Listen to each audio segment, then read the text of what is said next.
Welcome to the African University's Hub for Human Rights podcast.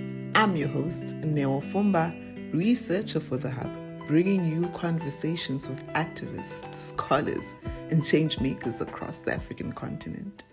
Today, I'm thrilled to welcome Mussa Kamanula, a dedicated human rights activist and advocate for environmental and climate change, who has been at the forefront of championing human rights and social justices. Today, we'll be diving deep into conversations about exploring environmental justice through a community lens, focusing on disproportionate impacts of climate change and pollution on marginalized communities. Mussa, thank you so much for joining us today. Thank you. All right, I guess we'll get right into it. Can you please tell us a little bit about yourself and your work? Thank you. Well, my name is Mussa Kamanula, and I'm based in Lilongwe, Malawi. I am 32 years old, and I hold a master's degree in Forestry and Environmental Management, as well as a Bachelor of Science degree in Forestry.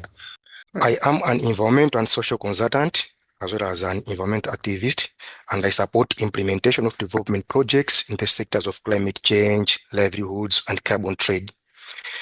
Basically, my work revolves around environmental and social safeguarding, ensuring that projects meet regulatory requirements while also protecting human rights. In short, that's my description. Thank you. All right. What is your assessment of the current state of environmental justice in Africa, as well as the impact of climate change? Thank you. Well, I can say that environmental justice in Africa is still a major challenge, with many communities suffering from the effects of climate change, even though these communities contribute little to the climate change. Let me also mention it that activism is growing, especially among young people and local groups who are speaking out against issues of pollution, land grabbing, and destruction of ecosystems. In addition to that, climate change is causing more droughts, floods, and unpredictable weather, making it hard for people to grow food and find clean water. And this impact is most pronounced to women, as women go long distances to fetch water and find food, even firewood. In countries, we also struggling with the effects of global warming, such as rising sea levels and health problems. While there is some progress in pushing for fair environmental policies and more renewable energy projects, there is still a huge gap in support and resources for the people who need it most. This situation calls for a more action and stronger support to those on the front line of climate crisis. Let me also add that activists fighting for environmental rights and justice often face many challenges, including resistance from powerful industries as well as governments that prioritize economic growth over environmental protection. So in this case, it is important to view environmental issues through a human rights lens because it highlights how environmental harm directly affects people's lives as well as livelihoods. Yeah. So basically, sorry, Mussa, can I just add, you spoke about the issues that are faced by activists. Could you just give me 2-3 examples of issues that are faced by activists fighting for environmental rights and justice? right. From what I've observed globally, most of the activists are fighting for environmental justice. They usually face threats from governments. They also face threats from those people implementing projects that are linked to like political gurus in those countries.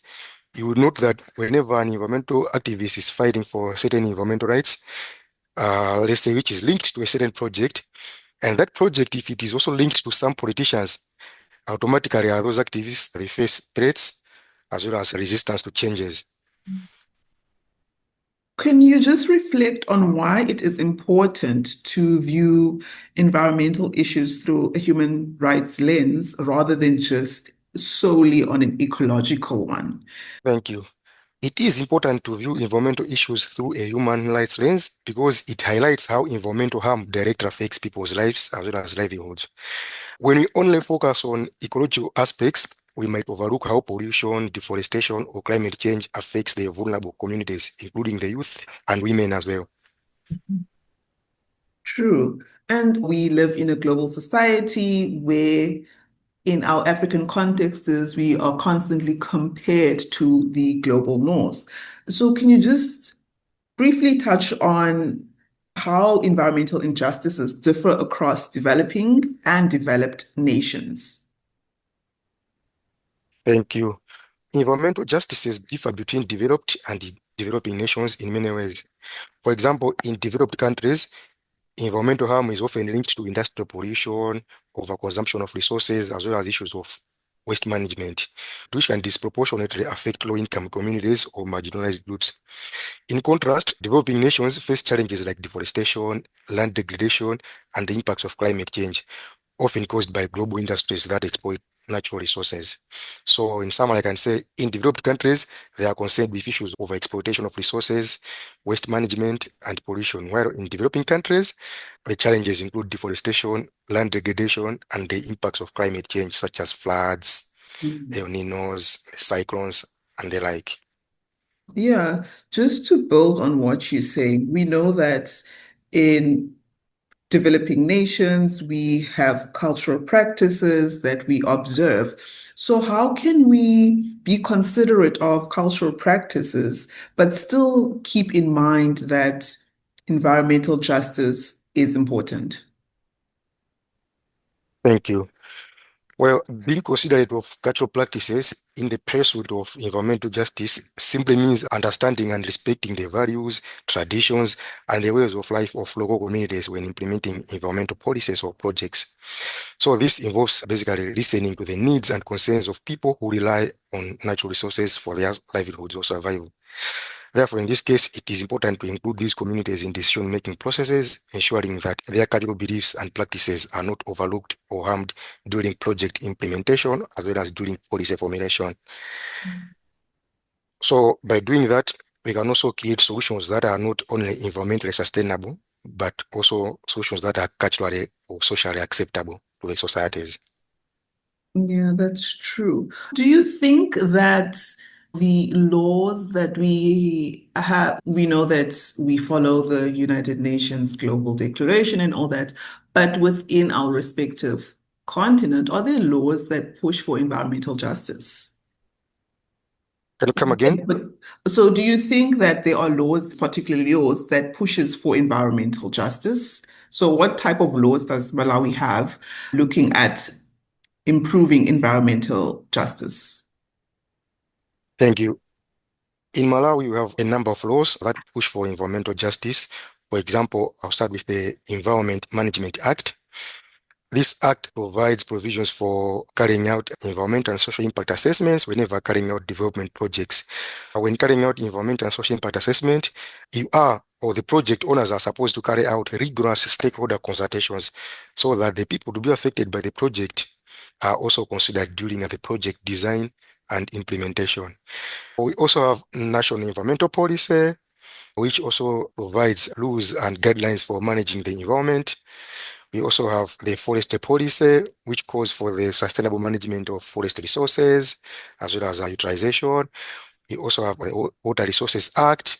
This one is managed by the National Water Resources Authority. This one also provides guidelines on the usage of water in terms of abstraction. So this one, it will give the project, let's say, limit on the amount of water to be abstracted whenever carrying out a development project. So yeah, in Malawi, you have a number of laws. Um, Even for waste management, mhm. you also have a number of guidelines which regulates production as well as handling of waste. In fact, even storage as well. And do organizations, do corporates, or even individuals follow these laws? And what happens when they don't? Are there any consequences that they face, or it's just a slap on the wrist, for lack of a better word? If an individual or let's say projects or organizations, if they're not following these environmental laws, there are penalties. For example, during construction projects, when a contractor is carrying out his or her duties, and if he is failing to comply with environmental regulations, for example, the management of waste, the government can put a stop order to that project until that contractor obtains necessary licenses or approvals for the management of waste. Okay, that's great to hear because I mean, we do need to have projects happening because we are constantly evolving. We see climate change, so we do need to have checks and balances to ensure that as much as we are developing, but we are also ensuring that we are not putting people in harm's way. The monitoring of these environmental laws it happens, but it's not thorough because you still find that, like here in Malawi, issues of waste management, as much as we have laws as well as our regulatory bodies, the monitoring itself is not that rigorous. So it's only enforced maybe when there's a project, but at individual level, it's not that much. Yeah. I think both Malawi and South Africa, we probably have an issue of implementation because we have great laws. I can speak from a South African point of view. We have great laws written in our constitution, but I think the issue comes with implementation. And that's where I think our government needs to focus on the implementation of all these projects, need to follow laws so that we maintain a good society. Because I'm sure anyone who has family and children, they still want them to live in the world in the next few years. But yeah, but I get what you mean. Discourse seems to have shifted from differentiating between climate change to global warming, right? And now global warming seems to have left the conversation. So, can you reflect on this shift and what is the impact of the changing language used and what does it mean? Because I think language is very important in enabling people to understand all these different laws. So, what do you think is the impact of this changing language moving from global warming to climate change? Whereas I think the two coexist. Yes, you're right. The shift from global warming to climate change basically reflects a deeper understanding of the environmental crisis. While global warming focuses on rising temperatures caused by greenhouse gases, climate change covers a broader range of issues like extreme weather, rising sea levels, and changes in ecosystems, not just warming.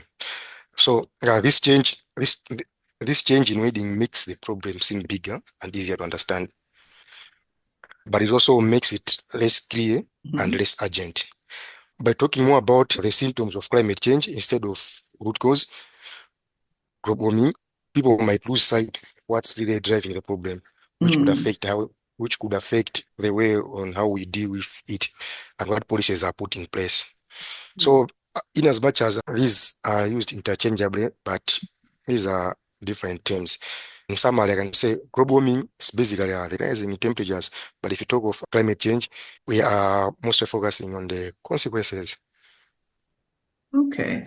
And do you think that governments are doing enough to educate people on these two concepts? Yes, I can say in the context of Malawi, yes, Mhm. government is doing enough.